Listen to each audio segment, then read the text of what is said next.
Geography special classes में आप सभी का स्वागत है। आज अपना टॉपिक है राजस्थान दर्शन। राजस्थान दर्शन के अंतर्गत राजस्थान प्रश्नोत्तरी, जिसके अंतर्गत अपना पहला प्रश्न जो है वो स्पेशली देखो कैसे आएगा। राजस्थान की स्थिति, राजस्थान की स्थिति के संदर्भ में, राजस्थान की स्थिति के संदर्भ में सही कथन का चयन, सही कथन का चयन आपको करना है। क्लियर? ऑप्शन इसके अंतर्गत आ रहे हैं। पहला ऑप्शन है राज्य विश्व में, राज्य विश्व में ईशान कोण में स्थित है। ठीक है। दूसरा कथन यहां पर आ रहा है राजस्थान भारत में, राजस्थान भारत में वायव्य कोण में स्थित है। क्लियर? दूसरा, तीसरा जो ऑप्शन है आपका वो है राजस्थान एशिया में नेतृत्व कोण, कौन सा कोण? नेतृत्व कोण में स्थित है। और नेक्स्ट जो है वो ऑप्शन है आपका राज्य यूरोप में, ऐसे देखें, आग्नेय कोण में स्थित है। अब देखो, आपको इन तीनों चारों में से सही कथन का चयन आपको करना है। क्लियर? ऑप्शन चारों आपने पढ़ लिए। अब देखिएगा बोर्ड की तरफ सामने। सबसे पहले अगर हम देखें तो देखो, ये है नॉर्थ दिशा और ये है साउथ, और ये ईस्ट है और ये आपका वेस्ट है। देखो, मुख्य रूप से अगर हम देखें तो ये जो नॉर्थ ईस्ट, ये जो है वो उत्तरी पूर्वी गोलार्ध हो गया। ठीक है। संपूर्ण पृथ्वी के ऊपर उत्तरी पूर्वी गोलार्ध हम बोल सकते हैं।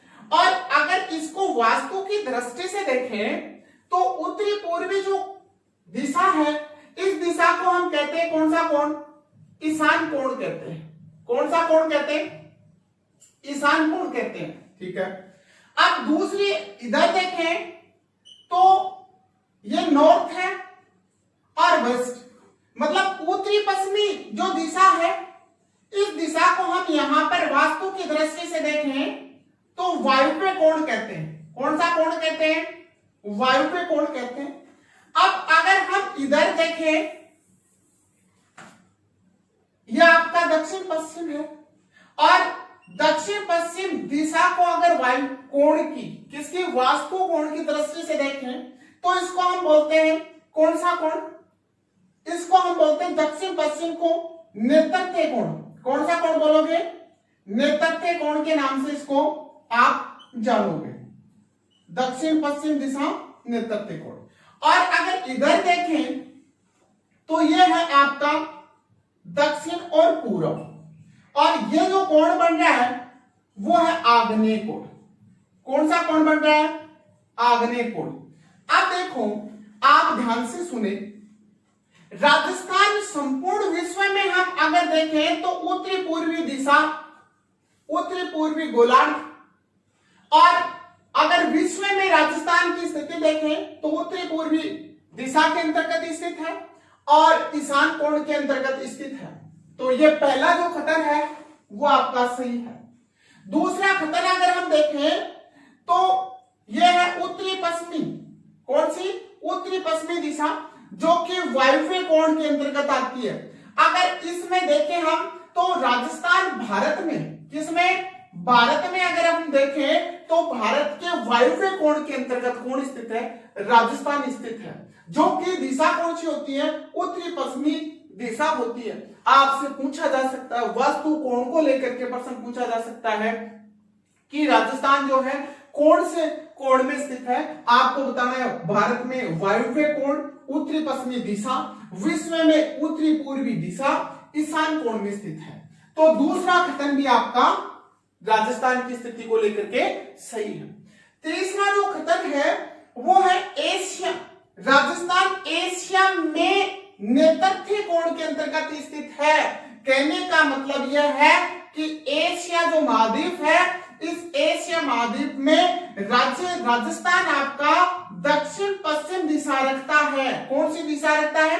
दक्षिण पश्चिम दिशा के अंतर्गत स्थित है, जो कि वास्तु कोण की दृष्टि से अगर कोण देखें तो वो कोण कौन सा बनता है? नेतृत्व कोण बनता है। इसलिए तीसरा जो आपका कथन है वो भी आपका सही है। अब जो राज्य यूरोप में इससे कोई संबंध नहीं है, ये यहां पर आपको चयन की दृष्टि से जिसको आ रहा है वो तो इसको पहले ही क्या कर देगा? क्रॉस कर देगा कि इसका अपने से कोई संबंध नहीं है। अब आप थोड़ा सा यहां देख लें, दक्षिण पूर्व जो दिशा के अंतर्गत जो स्थिति आती है उसको हम वास्तु कोण की दृष्टि से हम कौन सा कोण कहते हैं? आग्नेय कोण कहते हैं। तो यह बात आपके अच्छे से शायद समझ में आ गई होगी। इस बात पर आप इस वीडियो को लाइक और शेयर कर दें, सब्सक्राइब करें।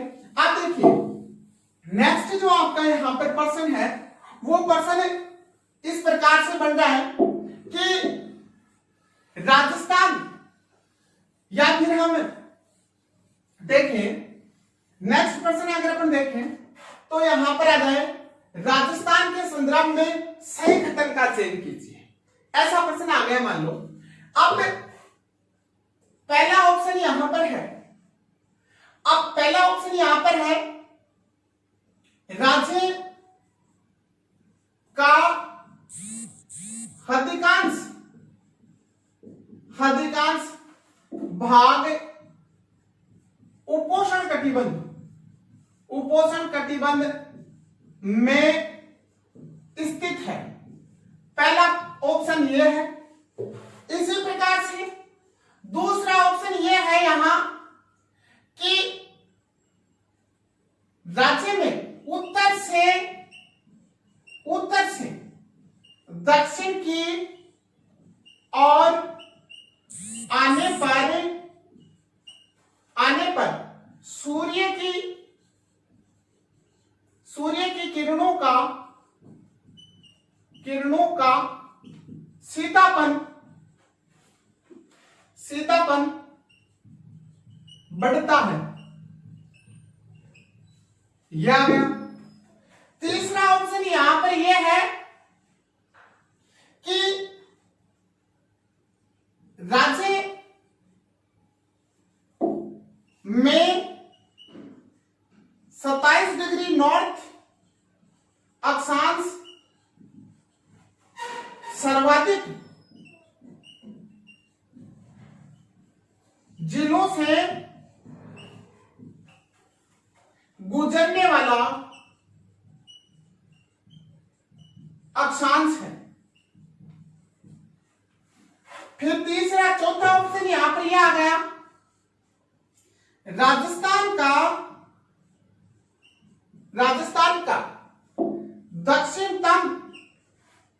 दक्षिणतम बिंदु 23 डिग्री 3 मिनट नॉर्थ अक्षांश है।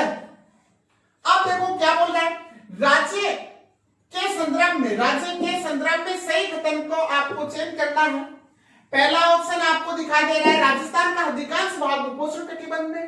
दूसरा उत्तर से दक्षिण की ओर आने पर सूर्य की किरणों का सीधापन।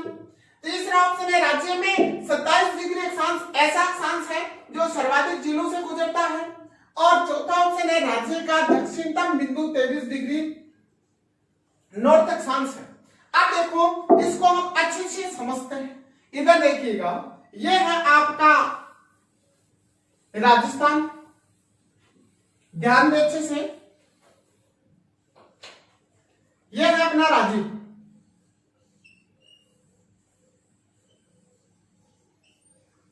सबसे पहले तो हम बात करते हैं यहां पर दक्षिणतम, लास्ट पॉइंट से बात करना चालू कर देते हैं। बोला राज्य का दक्षिणतम बिंदु ये लो सर 23 डिग्री 3 मिनट है। ठीक है, क्लियर। राज्य का यहाँ पर जो जिला है वो है बांसवाड़ा। कौन सा जिला स्थित है? बांसवाड़ा जिला स्थित है। ठीक है, अब इससे जैसे जैसे आप ऊपर जा रहे हो तो अक्षांश क्या हो रहे हैं? बढ़ रहे हैं। मतलब अक्षांशों का मान धीरे धीरे बढ़ रहा है, अक्षांश संख्या भी क्या हो रही है? बढ़ रही है। यहां से प्रारंभ हुआ। यहां पर अगर अपन देखें तो ये बिंदु आ गया उत्तरतम, और ये उत्तरतम जो बिंदु है राज्य का वो है 30 डिग्री 12 मिनट नॉर्थ अक्षांश। अब देखो उत्तरतम और दक्षिणतम दोनों आ गए। अब इसके बाद में बोल रहा है कि राज्य में 27 डिग्री, तो 27 डिग्री आपको पता होना चाहिए कि 27 डिग्री जो नॉर्थ अक्षांश था वो राज्य से गुजरने वाला कौन सा? मध्य अक्षांश। और ये अक्षांश ही ऐसा अक्षांश था जो किनसे? सर्वाधिक जिलों से, किनसे? सर्वाधिक जिलों से गुजरने वाला अक्षांश था। तो पहला ऑप्शन भी सही है और दूसरा ऑप्शन भी यहां पर क्या हो गया? सही हो गया। यहां से यहां तक आपसे पूछ लिया जाए कि राज्य से गुजरने वाले पूर्ण अक्षांश, तो आपको बताने कितने? 7। राज्य का दक्षिणतम और राज्य का उत्तरतम और राज्य का मध्यतम, ये तीनों अक्षांश महत्वपूर्ण आपके लिए। अब तीसरा पॉइंट यहां पर देखो, दूसरा क्या बोल रहा है? उत्तर से दक्षिण की ओर जाने पर, आने पर सूर्य की किरणों का सीधापन क्या होता है? बढ़ता है।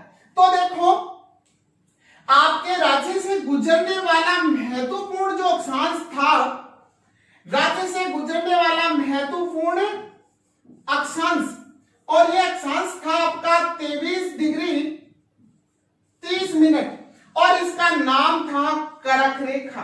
कौन सी रेखा? करक रेखा। अब देखो यहां पर सूर्य होता है क्या? लंबवत। ये लो, ये है आपका सूर्य, दिखाई दे रहा है आराम से। देखो यहां पर जब सूर्य लंबवत होता है तो सीधी किरणें रहती है यहां पर, जबकि यहां से अगर आप इधर देखोगे तो देखिएगा इधर जो है सूर्य की किरणें तिरछी। तो आप यहां पर ध्यान दें कि यहां से अगर हम आगे इधर, यहां से कोई व्यक्ति यूं जा रहा है, उत्तर में जा रहा है, उत्तर में अगर कोई व्यक्ति दक्षिण से जा रहा है, तो यहां पर सूर्य की किरणों का तिरछापन क्या हो रहा है? बढ़ रहा है। जबकि कोई व्यक्ति यहां से क्या कर रहा है? नीचे, मतलब दक्षिण की तरफ अगर आ रहा है तो यहां पर सूर्य की किरणों का सीधापन क्या होगा? बढ़ेगा, सीधापन बढ़ेगा। उत्तर से दक्षिण की ओर आने पर सीधापन बढ़ेगा, जबकि दक्षिण से उत्तर की ओर जाने पर तिरछापन बढ़ेगा। ध्यान रखें। दूसरी बात मैंने आपको यह भी बता रखा है कि राजस्थान में सूर्य की जो किरणें जो है वो तिरछी कहां कहां पर गिरती है, तो आपको मैंने ये ट्रिक बताई थी, सीरी, हनु, चुब्बी, ये जो जिले हैं वहां पर सूर्य की किरणें तिरछी पड़ती हैं, श्री गंगानगर, हनुमानगढ़, चूरू और बीकानेर। जबकि सीधी किरणें कहां कहां पर पड़ती हैं उसके लिए मैंने आपको बताया था बीडीपीजे, बीडीपीजे मतलब बांसवाड़ा, डूंगरपुर, प्रतापगढ़ और झालावाड़। ये 4 जिले ऐसे हैं जहां पर सर्वाधिक सूर्य की किरणें क्या पड़ती हैं? सीधी, जबकि ये 4 है वहां पर सर्वाधिक तिरछी। क्लियर? अब देखिएगा नेक्स्ट जो ऑप्शन था वो कह रहा है कि राज्य का अधिकांश भाग जो है उपोष्ण कटिबंधीय जलवायु के अंतर्गत स्थित है। आपको इस बात का पता होना चाहिए कि महत्वपूर्ण राज्य से गुजरने वाली जो अक्षांश रेखा है उस अक्षांश रेखा का नाम है 23.5 डिग्री, और 23.5 डिग्री करक रेखा जो है वो आपके राज्य को कितने भागों में बांटती है? 2 जलवायु प्रदेशों में विभाजित करने वाली जो रेखा है वो 23.5 डिग्री करक रेखा है।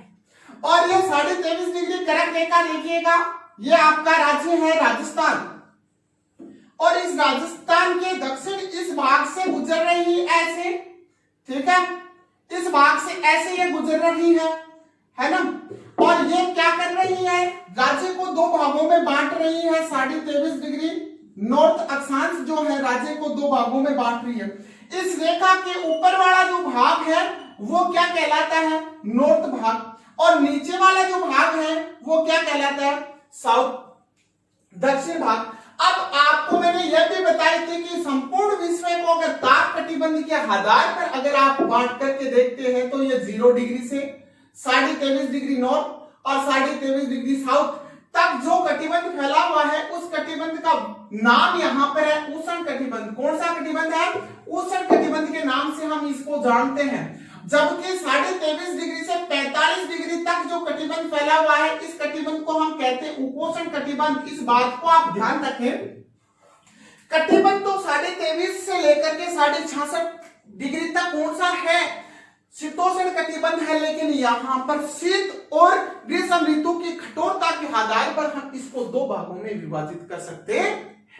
इसलिए अब देखिएगा, आप इस डायग्राम को देख करके इस चीज की का आप आंसर दे सकते हैं। देखो 0 डिग्री ये भूमध्य रेखा यहाँ पर है, 0 डिग्री से लेकर के 23.5 तक जो कटिबंध फैला हुआ है यहाँ पर वो कटिबंध कौन सा है, उष्ण कटिबंध है। और 23.5 डिग्री से लेकर के 45 डिग्री तक देखिएगा यहाँ तक जो कटिबंध फैला हुआ है वो कटिबंध कौन सा है, उपोष्ण है। तो आप इस बात को, पहला जो पॉइंट था या अपने प्रश्न का, उस पॉइंट को ध्यान में लीजिए दोबारा से। मैंने कहा कि राजस्थान का अधिकांश जो भाग है वो उपोष्ण कटिबंधीय क्षेत्र के अंतर्गत आता है। तो आप देख लीजिएगा यहां से अधिकांश जो क्षेत्र है वो कौन से कटिबंध में आया, उपोष्ण कटिबंध में। जबकि दक्षिणी भाग जो है जिसके अंतर्गत मुख्य रूप से दो जिले, एक जिला कौन सा आ रहा है, बांसवाड़ा आ रहा है, दूसरा जिला कौन सा आ रहा है, डूंगरपुर आ रहा है। इस प्रकार से इस प्रश्न के जो सभी ऑप्शन थे वो सही थे, मैंने गलत नहीं डाला, क्योंकि हम इन पॉइंटों के माध्यम से इसका क्या कर सके, रिवाइजन कर सके, रिवीजन इसका अपने कर सके। नेक्स्ट प्रश्न देखिएगा, इसी प्रकार से नेक्स्ट प्रश्न आ जाए कि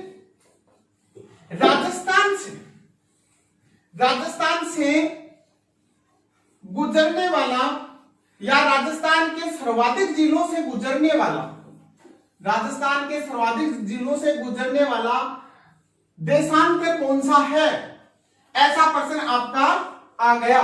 देखिएगा यह है आपका प्रश्न, यहां राज्य के सर्वाधिक जिलों से गुजरने वाला देशांतर कौन सा है, यह प्रश्न है आपका। अब यहां पर ऑप्शन दिए जा रहे हैं। नंबर 1 ए ऑप्शन जो है आपके पास में इसमें है कि 70 डिग्री पूर्वी देशांतर व 78 डिग्री पूर्वी देशांतर। पहला ऑप्शन तो ये आ गया। दूसरा ऑप्शन यहां पर है कि 27 डिग्री नॉर्थ अक्षांश व 74 डिग्री पूर्वी देशांतर। ठीक है। तीसरा ऑप्शन यहां पर है कि 74 डिग्री पूर्वी देशांतर, और जो लास्ट ऑप्शन है यहां पर वो है 69 डिग्री 30 मिनट पूर्वी देशांतर। यह आपके पास में प्रश्न है और इस प्रश्न में चयन करना है सही आंसर का। तो देखिएगा यह आपका था राज्य राजस्थान। क्लियर। आप देखो राजस्थान का मैंने बताया था दक्षिणतम अक्षांश आपको पता है 23 डिग्री 30 मिनट, 23 डिग्री 3 मिनट। जबकि यहां पर जो है वो है 30 डिग्री 12 मिनट। इस जगह पर जो है 69 डिग्री 30 मिनट और यहां पर जो है वो 78 डिग्री 17 मिनट पूर्वी देशांतर। पर्सन क्या बोल रहा है? पर्सन बोल रहा है सर्वाधिक जिलों से गुजरने वाला देशांतर। पहला ऑप्शन तो है ही नहीं, दो पूछ लिए, दो आ गए। तो इस पहले पर्सन को आप देख लें यहां पर 70 डिग्री देशांतर ओनली फॉर एक ही जिले से गुजरता है। इस बात को ध्यान में रखें। किस जिले से? जैसलमेर से गुजरता है। वो कौन है? 70 डिग्री पूर्वी देशांतर। ठीक है। 78 डिग्री पूर्वी देशांतर भी एक ही जिले से गुजरता है और वो कौन सा जिला है? धौलपुर। कौन सा जिला है? धौलपुर। ठीक है। दूसरा है 27 डिग्री अक्षांश। ये तो अक्षांश आ गया, देशांतर है नहीं। 27 डिग्री अक्षांश क्या है आपको बताना है। ये कौन है? मध्य अक्षांश है। जबकि 76 डिग्री देशांतर है लेकिन दोनों आ गए, इसलिए दूसरा ऑप्शन भी नहीं हो सकता। फिर बोला जा रहा है 76 डिग्री पूर्वी देशांतर बिल्कुल सही है। ये जो 76 डिग्री पूर्वी देशांतर है ये ऐसा देशांतर है जो सबसे ज्यादा जिलों से गुजरता है और 27 डिग्री अक्षांश ऐसा अक्षांश है जो सबसे ज्यादा जिलों से गुजरता है। इस बात को आप बहुत अच्छे से ध्यान रखें। यहां से काफी बार क्वेश्चन उठा है। यहां से पूछा जा सकता है राजस्थान के न्यूनतम मतलब सबसे कम जिलों से गुजरने वाले देशांतर, तो यह 70 डिग्री रहा और यह 78 डिग्री रहा। दोनों ही एक एक जिलों से गुजरते हैं। 69 डिग्री 30 मिनट पूर्वी देशांतर से राजस्थान का देशांतरीय विस्तार यहां से प्रारंभ होता है और रुकता कहां पर है? 78 डिग्री 17 मिनट पर। देशांतरीय विस्तार अगर आपसे कुल पूछा जाए तो आपको 8 डिग्री 47 मिनट और लगभग में पूछे तो आपको 9 डिग्री बताना है। इस बात को आप बहुत अच्छे से मैनेज रखें। यहां से प्रश्न काफी बार पूछे गए हैं। आपसे पूछ लिया जाए कि सर्वाधिक जिलों से गुजरने वाले अक्षांश और देशांतर, तो आप कमेंट करके बताएं।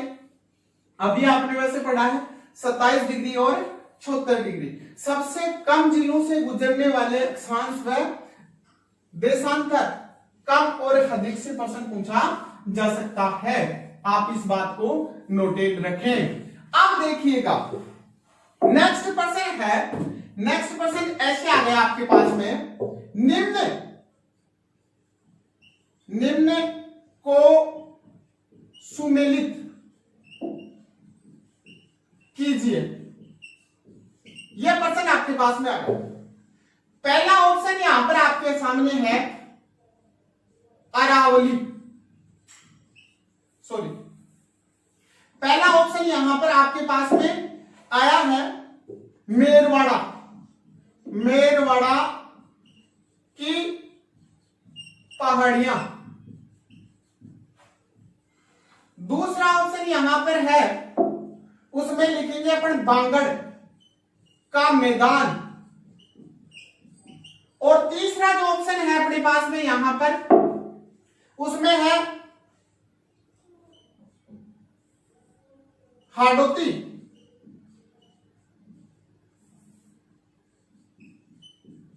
हाड़ौती का फटाक। और चौथा जो ऑप्शन है अपने पास में यहां पर, वो है गग्गर का मैदान। ये तो है क्षेत्रों के नाम। अब यहां पर क्षेत्र के नाम आ गए। यहां ले लो क्षेत्र के नाम। प्रश्न को ध्यान से सुने, बड़ा महत्वपूर्ण प्रश्न है। यहां पर है कालक्रम। ठीक है। अब कालक्रम में यहां पर आ रहा है, मतलब सुमिलित करना है और इसमें बांका टेढ़ा अलग अलग आएगा। अलग अलग कैसे आएगा? जैसे मेरवाड़ा की पहाड़ियां हैं, इनका बोला निर्माण, बोला इनका निर्माण जो है वो पूर्व प्लीस्टोसीन युग में हुआ। इसमें आ गया इनका निर्माण प्रीकेम्ब्रियन युग में हुआ। ठीक है, अब ये जो है इसमें आ जाता है कि इसका निर्माण जो है उत्तर प्लीस्टोसीन युग में हुआ, और इसमें आ जाता है इसका निर्माण क्रीटेशियस युग में हुआ। मान लो आपके सामने ऐसा प्रश्न आ गया, आपको करना क्या है? आप देखें, आपको मैंने कल मतलब इससे पहले वाली क्लास में तुलनात्मक राजस्थान के भौतिक प्रदेशों का वर्गीकरण करवाया था, वहां से ये प्रश्न आया है। देखें, मेरवाड़ा की पहाड़ियां जो हैं किससे संबंध रखती हैं? अरावली से। किससे संबंध रखती हैं? अरावली से। अब अरावली का निर्माण जो है कब हुआ? प्रीकेम्ब्रियन काल में। तो इसका ऑप्शन ये आ गया। ठीक है, अब अरावली में आप ध्यान रख ले थोड़े सा, कौन सी चट्टानें पाई जाती हैं अरावली में? जो है वो कौन सी चट्टानें? ग्रेनाइट चट्टानें। कौन सी चट्टानें? ग्रेनाइट। और हम ये कह सकते हैं आग्नेय चट्टानें यहां पर पाई जाती है। अरावली जो है वो कौन से खनिजों की दृष्टि से? धात्विक खनिजों की दृष्टि से धनी है। थोड़ा सा आप ध्यान रखें, यहां से खनिजों को जोड़ करके भी प्रश्न पूछा जा सकता है। इधर खनिज दे सकता है, जैसे दे सकता है धात्विक खनिज, और यहां पर दे सकता है जैसे जीवाश्म खनिज दे सकता है, और बेसाल्ट चट्टान दे सकता है, जलोढ़ मृदा दे सकता है। इस प्रकार के ऑप्शन देकर के बोल सकता है कि इनको आप सुमेलित कीजिए। तो ध्यान से सुनिएगा, आपका पहला ऑप्शन जो है वो क्लियर हो गया। अब वांगड़ का मैदान, आपको पता है कि वांगड़ का मैदान जो है वो दक्षिणी पूर्वी मैदान का हिस्सा है। अब आपको इस बात का पता होना चाहिए कि दक्षिणी पूर्वी जो मैदानी प्रदेश था, इस मैदानी प्रदेश का निर्माण जो है वो नियोजोइक, कौन से महाकल्प? नियोजोइक महाकल्प के पूर्व प्लीस्टोसीन काल में इसका निर्माण हुआ। ध्यान रखेंगे इस बात का विशेष रूप से। अब अगर हम आगे यहां पर देखें तो जो हाडोती का पठारी प्रदेश है, यह हाडोती का पठारी प्रदेश, यहां पर इसका निर्माण हुआ क्रीटेशियस काल में ज्वालामुखी उद्गार के परिणाम स्वरूप। और ये जो क्षेत्र है वो बेसाल्ट चट्टानें यहां पर पाई जाती है। कौन सी चट्टानें? बेसाल्ट चट्टानें यहां पर पाई जाती है, काली मृदा यहां पर पाई जाती है। अब देखिएगा नेक्स्ट जो है वो है गग्गर का मैदान। ये गग्गर का मैदान जो है वो है किससे? थार के मरुस्थल से संबंध रखने वाला क्षेत्र है, और इसका निर्माण जो है नियोजोइक, किस? नियोजोइक महाकल्प के उत्तर प्लीस्टोसीन काल में इसका निर्माण हुआ था। और यहां से ऐसे भी पूछा जा सकता है निम्न में से कौन सी आकृति सबसे नवीन है? तो सबसे नवीन में सबसे पहले यह आएगा, उसके बाद में सेकंड में यह आएगा, और थर्ड में यह आएगा, और फोर्थ में यह आएगा। अगर प्राचीन सबसे पूछ ले तो सबसे पुरानी मेरवाड़ा की, उसके बाद में हाडोती, उसके बाद में वागड़, और उसके बाद में गग्गर का मैदान। इस प्रकार से आपको प्रश्नों को क्या करना है? सोल्व करना है। अब नेक्स्ट में अगर हम देखें यहां पर, अब आप थार के मरुस्थल की बात आई, तो थार के मरुस्थल में इस प्रकार से भी एक बात को याद रख सकते हैं, मुख्य रूप से अवसादी चट्टानें वहां पर पाई जाती हैं, और अवसादी चट्टानों में वहां पर कौन सा खनिज संसाधन वहां पर पाया जाता है? आपका जीवाश्म ईंधन खनिज संसाधन की वहां पर अधिकता है। कहने का मतलब हम ये कह सकते हैं कि संपूर्ण क्षेत्र में अधात्विक जो खनिज संसाधन है उनकी अधिकता वहां पर है। नेक्स्ट प्रश्न आ जाए कि निम्न में से सही कथन का चयन करना है आपको। सही कथन का पहला ऑप्शन यहां पर आ गया, पहला ऑप्शन यहां पर आ गया, या ऐसे यह प्रश्न ऐसे है कि दो दो राज्यों से सीमा बनाने वाले, दो राज्यों से सीमा बनाने वाले जिलों का सही क्रम। अगर आपके सामने ऐसा प्रश्न आ जाए तो आपको क्या करना है? आप देखो, यह प्रश्न है आपके सामने। पहला ऑप्शन इसका है श्री गंगानगर, और फिर इसमें आ रहा है बाड़मेर, फिर इसमें आ रहा है बीकानेर, और फिर इसमें आ रहा है